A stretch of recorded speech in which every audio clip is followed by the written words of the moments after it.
I hope you will be able to hear Arlene Foster, who is the acting First Minister at the moment. She has come out of those talks at Hillsborough to talk to us this evening. Arlene Foster, good evening to you. Thank you for talking to us. Are you in for a long night's talking? No, I don't think so, Paul. I think tomorrow's another day, and we're certainly ready, as I said, right throughout this process to come back on the next day and to continue talking. I don't think there's anything to be gained by staying up all night, as it were. I remember one Monday, Thursday when that happened all too well. So no, I don't think we'll be here all night, but I do think that there's a need to discuss the outstanding issues.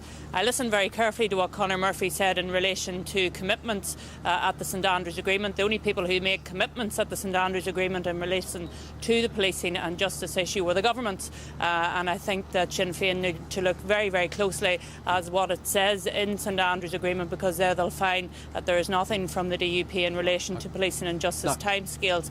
But what I do want to say in relation to that is that we're committed to working out and working through the outstanding issues. We want to see the devolution of policing and justice come, but we want to see it come so that it comes in a durable and sustainable way. Right.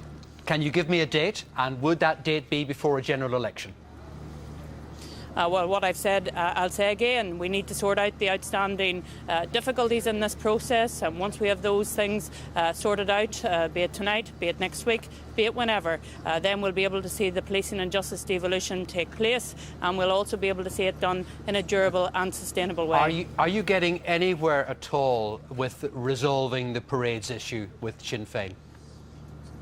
Well, you know, the parading issue has been characterised as one of orange versus green. I think that's hugely unhelpful. I think what people want to see done in relation to the parading issue is that they want to see it resolved for the good of everybody in Northern Ireland, so that when we talk about the summer here in Northern Ireland, that everybody is looking forward to that in a positive way and not in a negative way, which we've seen over this past number of years. I think what people want to see is that the parading issue is put to bed, the issues are dealt with, and that's certainly what we're focused on in these negotiations, and I hope that others will come to that as well, that they will be focused on it so that we can have devolution of policing and justice in a sustainable and durable way. The meeting between Peter Robinson and Martin McGuinness at lunchtime today lasted for half an hour. Should we be reading positive signs into the fact that the talks have gone on for so many hours tonight?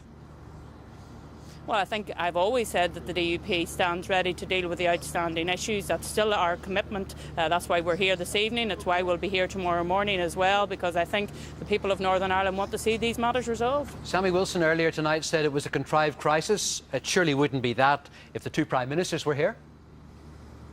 Well, I said last week that I felt the light need to be shown on this situation because, frankly, at that stage we were hugely frustrated by the fact that we had been sitting around Stormont waiting to negotiate in relation to the outstanding issues, and we weren't able to do that. I have to say, if our government and our Prime Minister wants to take an interest in these matters, we will, of course, always facilitate him coming here to try and sort those outstanding issues out.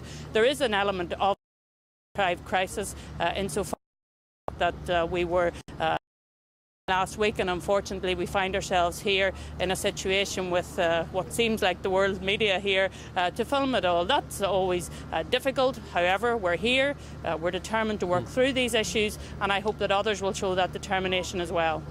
Arlene Foster, thank you very much indeed for talking to us tonight, Thank you. live from Hillsborough out of those talks there.